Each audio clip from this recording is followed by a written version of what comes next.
welcome to the newest edition of Crafty Cocktails. I am Gina and this is Ashlyn. We're gonna be walking you guys through our cocktail and crafting this evening. So thank you so much for joining us for our cocktail, which we're gonna start with because crafting is always so much more fun after the cocktail. Yeah, or A few cocktails. We're gonna be doing a watermelon margarita, and I have a couple of options depending on your personal preference. But you're gonna find in your kit that you picked up from your leasing office today a bottle, or if you picked up a kit for two bottles of tequila, little individual sized tequilas. You'll also have a lime. You're gonna have a jalapeno, one or two of these watermelon flavored honey sticks. And then you're gonna have some mint. I have a lot of mint. I just like the smell. You're not gonna need this much, just one sprig per cocktail. And then what you'll need to get from your own kitchen is a spoon, a knife, a muddler, if you have a muddler. If you don't, no worries, there's a bunch of stuff you can use. Anything that has a flat bottom, like a wooden spoon or anything else in your kitchen, you can use that. It'll do the same thing. It's just not as fancy. If you have a shaker tin, you can use that. We're gonna talk about shaking a cocktail or storing a cocktail. Either one works. You can do either. So if you don't have a shaker tin, no big loss. If you do, you're gonna want a pint glass for sure. If not, a small rocks glass, or I call them tumblers, will work just fine for a stirred cocktail. But either way, you want a tumbler for your final margarita. And then a little bit of water. So I'll explain that later. So Ashlyn's gonna help me as we move forward with this process. So the first thing that we're gonna do, if we're making a cocktail in our shaker tin, if we're gonna shake it, we're gonna start with our pint glass. Okay, so the first thing we're gonna do is we're gonna put ice in our final glass. If you are not shaking your cocktail, then you're gonna do what I'm doing in the pint glass. You're gonna do it directly in your rocks glass without ice. So we're gonna muddle, which means we have to give ourselves something to muddle into. So first we're gonna open our honey stick, and this is watermelon flavored honey. And we're just gonna go ahead and squeeze that into the bottom of our glass. Can you use the entire honey stick? You can, it depends on your personal preference.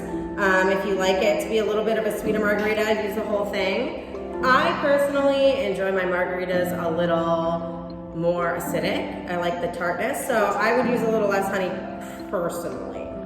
So the next thing we're gonna do, we're gonna go ahead and cut our lime in half. So we're gonna cut this horizontally because it makes it easier to squeeze. All right. And if you have a fruit press at home, that's probably the most efficient way to get your lime juice. But we're gonna just go ahead and squeeze that lime right in there to the bottom of that glass. Now it's funny, so when you make a margarita at home, a lot of, when you go to the bar and order a margarita, they have sour mix, right? And we don't always have sour mix at home, or you buy some sour mix from the store. But sour mix is literally just like lemonade and limeade mixed together. So a little lime, a little lemon, a little sugar water is all you need to make your own. The sugar water we call simple syrup in the industry when we're really cool, and all that is just an equal parts water and sugar mixture. So today we're using honey, and that's what our water is for. We're gonna add a little water to this cocktail. So now that we have our lime juice, we have our honey. I'm gonna go ahead and take my mint. Are you gonna slap it? Oh, we're gonna slap it. Wonderful. We love to slap it to mint. So I'm gonna give Ashlyn a little mint, because the slapping part is so fun. And this was again to break up the capillaries, is that it? Yeah, so if you take a look, it actually works far better with mint than other herbs. If you take a look really close at your mint, you can see all those little veins inside that mint. So the reason we slap our mint before we muddle is it bursts those veins open and you get way more aromatics from it. So 1, 2, 3, slap the mint. Slap the mint. It's so fun. All right, so we're gonna put that in the bottom of the glass. Should I put mine? Yeah, or we can make it extra minty. Yeah. So this is for the mint version of the watermelon margarita. So watermelon and mint go great together. Both of them are very fresh flavors. So we're talking about complementary flavors. Now, if you're more of a spicy person, that's what you're gonna use the jalapeno for. I know not everybody likes a spicy margarita, so that's why we gave you 2 options. Can you do mint and jalapeno at the same time? I mean, maybe. It's your tongue. So if you're into that idea, go for it. Try them both. I wouldn't personally recommend it. The jalapeno is great for a spicy watermelon margarita because it's basically the opposite of mint. Mint and watermelon are complementary flavors. They go together, they build on each other because they're both fresh, light flavors. Watermelon and jalapeno go together really well because they are conflicting flavors. So when you are doing pairings or building cocktails or pairing wine and food, for example, those are the 2 options you have. You can either pair things together that are similar or completely different. So the fresh, light flavor of watermelon is gonna go really nicely with the spicy jalapeno. So I'm gonna do the next step showing you how to use the jalapeno. Okay, so now we're gonna go ahead and show you how we're gonna muddle the jalapeno separately from the mint. So if you don't know already, most of the spicy flavor in peppers actually comes from the seeds and not from the actual skin. You get the flavor from the skin of the pepper, the spice from the seeds. So if you want to do a jalapeno margarita, but you don't want all that spicy, I would cut the jalapeno lengthwise and then gut it like you do bell peppers when you're cooking. Pull the stem out of the middle, pull the seeds out, wash your hands afterwards. Or use gloves. Which is probably a great idea. I feel like a lot of us have them on hand. Yeah, just It's put it true. in. In Costco, because of Costco. So the best way, I'm gonna cut this into circles because I like mine a little spicy. And you're only gonna need like one, I made them a little thick, about a 1/2 inch. So one of these should be plenty for a cocktail. If you wanna get real weird, go for 2 and see if you can handle it. But you're gonna put those right down in the bottom of your glass with your honey, like we did with the mint. I'm not gonna swap it out right now, just know if you're a jalapeno, That's the spice one. if you're a jalapeno, you're in there like the mint. Okay, I'm gonna move those to the side. So now's the fun part. So I'm gonna let Ashlyn muddle. Ooh, okay. So what we're doing, the reason we have to put the lime and the honey in first is because we need to give the mint somewhere to expel its flavor, or the jalapeno somewhere to expel its flavor. So while we're muddling, we're not gonna smash, as fun as that is. I mean, you can, just for funsies, but that's not gonna get you what you want, especially with the jalapeno. Ooh, that's gonna be weird, then you're gonna have chunky jalapeno in your drink. Yeah, no. What we wanna do is we wanna press and twist. So you're gonna get into the bottom of the glass, press down and twist. Press and twist. That's literally just going to infuse your lime juice and your honey with whatever you're muddling into it. Smelling really good. Yeah, I'm sure. I love mint. Okay, so once we're done muddling, this is where things get a little different depending on whether you're stirring your cocktail in your tumbler or if you're shaking your cocktail in your shaker glass. We're gonna shake this one just to show you that, and then I'll show you how to stir once we put it in our tumbler. So now that we have this all done, we're gonna put our ice in our cup, and then we're going to go ahead and pour our tequila right on top of that. Do you do the entire bottle? Oh yeah. Yeah, that's what I thought. Yeah, this is so this is a 50 milliliter bottle, so this is one shot. Unless you're me, in which case it's like 0.75 sugar. All right, so we're gonna put our shaker tin on top, give it a little pat to make sure it is sealed. Tin down, glass up, that's the way we shake it up. That's the key. Always put the glass up and the tin down. You're gonna make a nice little vacuum in there. You wanna shake it nice and hard. And when you sing that song, that's about as long as you need to do that for. Oh, good. That's actually When I learned how to bartend, that's what the trainer taught me. Tin down, glass up. Okay, so when we're cracking our tin, you're gonna put the heel of your hand on the flat part where the glass is flush with the tin. Give it a little smack, and there we go. So I have a little strainer here. If you do not have a strainer for your tin, you can always use the glass by cracking it. You'll see like just a little bit. That'll strain the ice out as well. So we're gonna go ahead and pour that right in there. And if you're using a tin and you shook, you're not gonna need to add any water because when you shake a cocktail, you get about 25% of your cocktail in water because alcohol melts your ice so quickly. If you are stirring your cocktail, you're gonna wanna add just a little splash of water to it because like I said, that simple syrup that we use to make sour mix with the lime juice is half sugar, half water, but we used honey, so we didn't get that extra water. And then we can make a nice little garnish with our leftover mint, which is maybe the crown. Or if you're the jalapeno person, you can get yourself a little half moon jalapeno, put that on the side, put a little slit in this guy, put them right there. All right, and if we are stirring our cocktail, once you have muddled everything into the bottom of your tumbler, and you put your ice in, then you're gonna put your tequila in, and you're gonna stir. And it's, if you wanna be fancy, the stirring with your whole arm, it's not this. This, that's right. It's a fancy finger work. See my fingers? Fancy finger work. Around the outside. Give it a try. It's very impressive. When you do it the right way. Oh, that's beautiful. It's beautiful.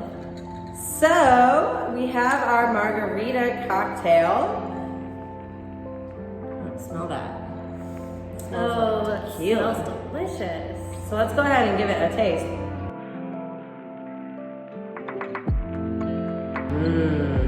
That's good. Nice and light, refreshing. You have a half a lime left over if you want to get a little extra lime in there, a little extra honey, you can always add that. So now if I like salt on the rim of my margarita, that's something I would do before. Yeah. And everything. Yes. A little lime juice on it. Yeah, you could do salt, you could do sugar, you could do tahini. I like a nice tahini rim. The way to do that is super easy. You just take like a paper plate, put whatever you want around your rim on the paper plate, and then you would just take the butt of your lime, the one that you squeeze, and just rim the glass like this. Turn the glass over and twist it into that, and you'll have your sugar rim. Yeah, pretty easy, pretty delicious, and pretty full of tequila. So now that we have our cocktail, and we're ready to drink it, we're gonna move on to crafts so you guys can get your felt succulents all made with my best friend Crafty. All right, so it is time to make our felt succulents. We're gonna give you some papers that show you a variety of different succulents that you can make, so you can choose whichever one you wanna do. Right now, I just cut out a portion that's gonna be the first star succulent. There are actually 2 star succulents. And then on this paper, we give you the instructions to make a large succulent, a medium-sized succulent, and then a small and a teensy-tiny little succulent. That way, if you wanted to make a whole garden, you'll have a variety of different sizes. Succulents. Yeah. This is going to be attached to the email that we sent you with the link for this video. So you can print it out and use it. It actually has The template. yeah, like actual size templates that you can use to shape your succulents on your felt. So check your email attachments for that. So what I went ahead and did is I cut this out for reference, my picture. We have written instructions, so if you wanted these as a reference as well, especially if you're gonna do it later, you can take that out also. And then I cut out the little pieces that were part of the template for this particular succulent. So in your kit, you'll be getting a couple pieces of felt, different colors of green. You'll be getting a tiny pot. You'll be getting some cotton balls, some different chalk colors. They may vary from what I have here. You'll want to have some scissors to cut out your template, and then you're going to have some super glue.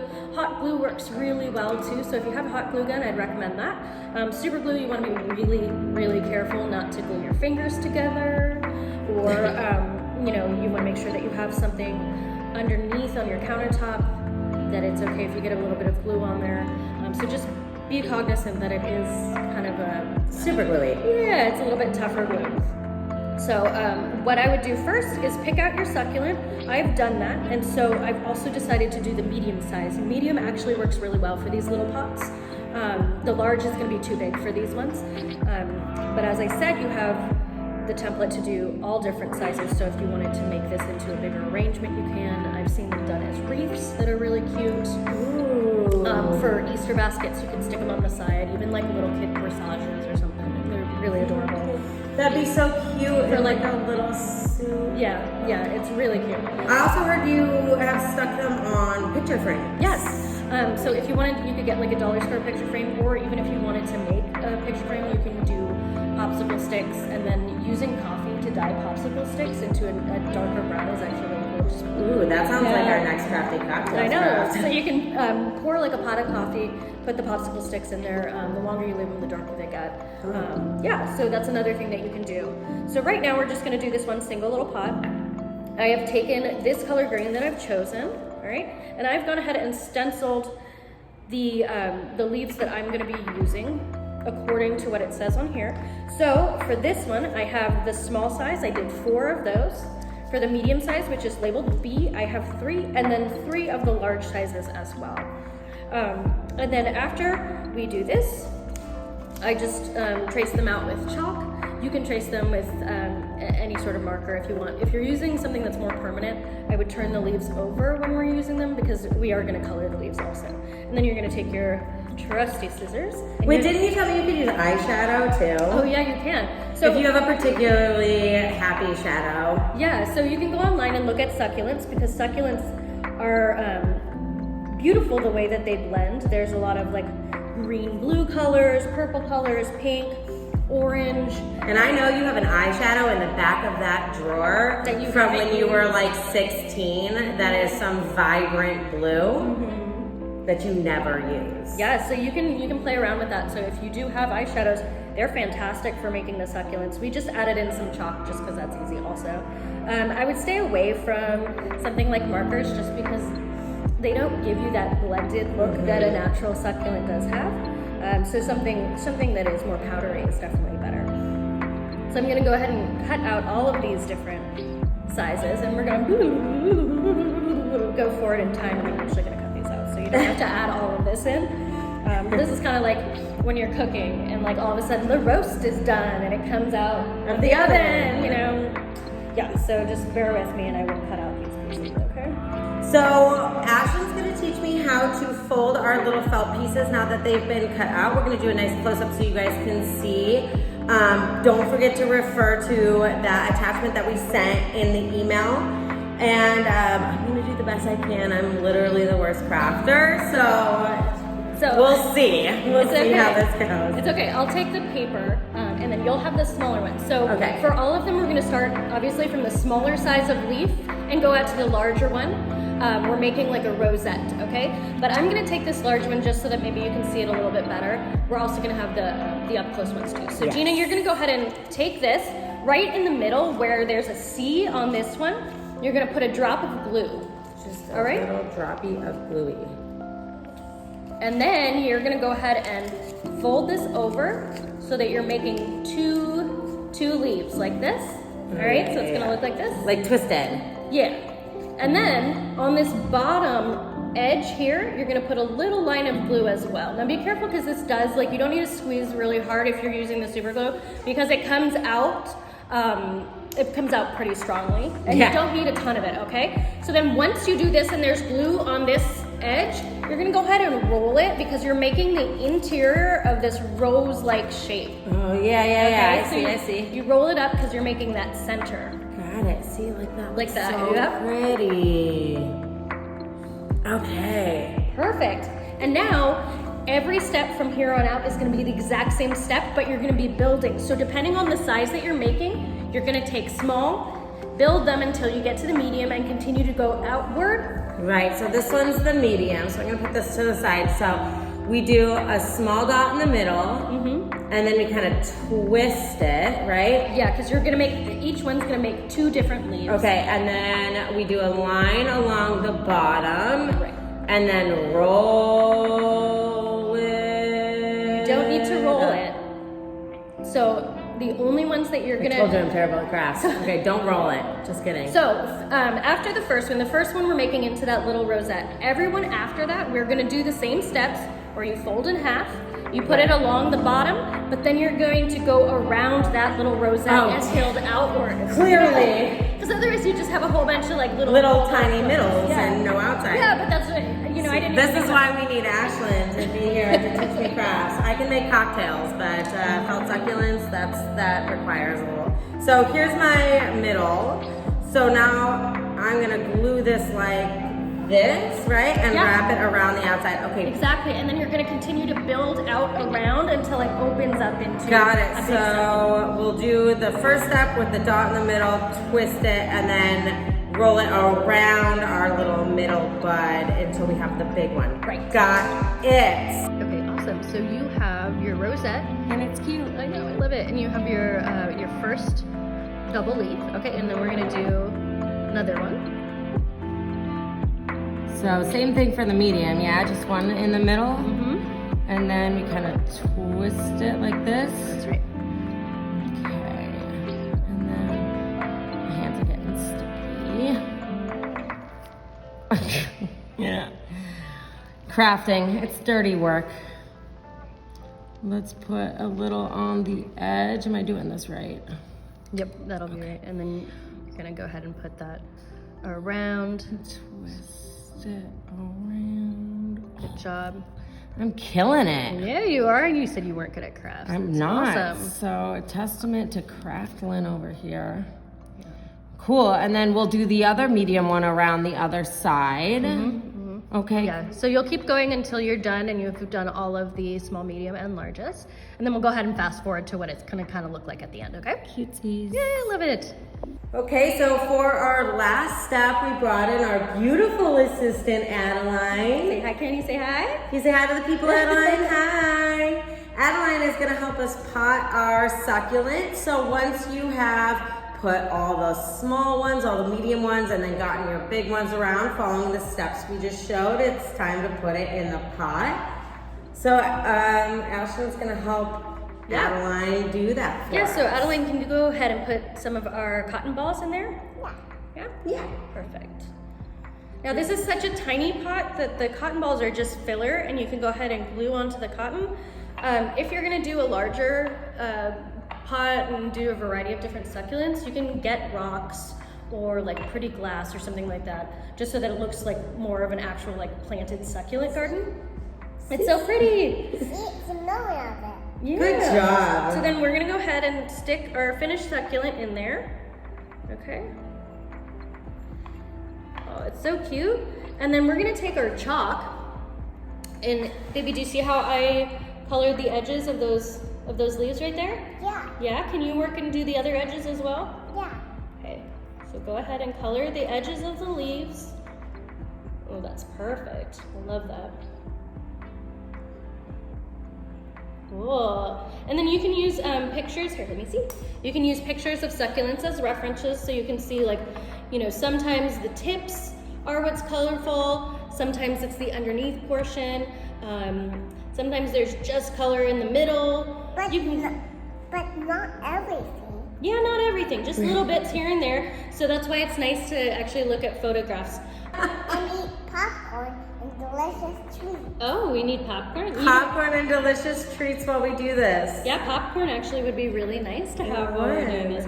Now, if you're going to be doing this with kids, this is the part that's really easy for them to do. If they're older kids, they can help you with the cutting out of the leaves.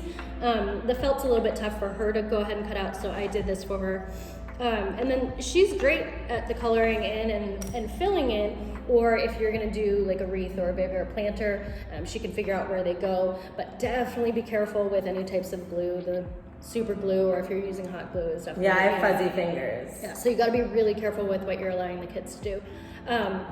And then if you could see we kind of colored in the edges here, so it looks a little bit more like a natural succulent. That looks beautiful. Yeah. Good job, Adeline. Good job. Can you give me a high High five? five. I want one Good too. job, high five. Yeah. You did such a good job. Thank you. So that is our crafty cocktails for this month. Thank you all for joining us. We really appreciate your participation. If you would be so kind to go on Yelp or on Google, give us a good review, let everybody know that you're enjoying this program and that you're enjoying what we're doing for you as our residents. We also would appreciate that. If you have any suggestions or comments, any questions about what we did here today, or if there's a craft you'd like to see us do in the future, a cocktail you'd like to learn how to make, please feel free to reach out to me directly at gina@tmbrecords.com. I'm happy to accommodate whatever you guys are interested in, whatever you're thinking is gonna be fun for you and for your families to do in the future. So please don't hesitate to let us know what you think. Thank you so much again. I hope you guys had as good of a time as we did, as Adeline did. Did you have fun, Adeline? Yeah? Have a great night and happy Valentine's Day. Happy Valentine's Day.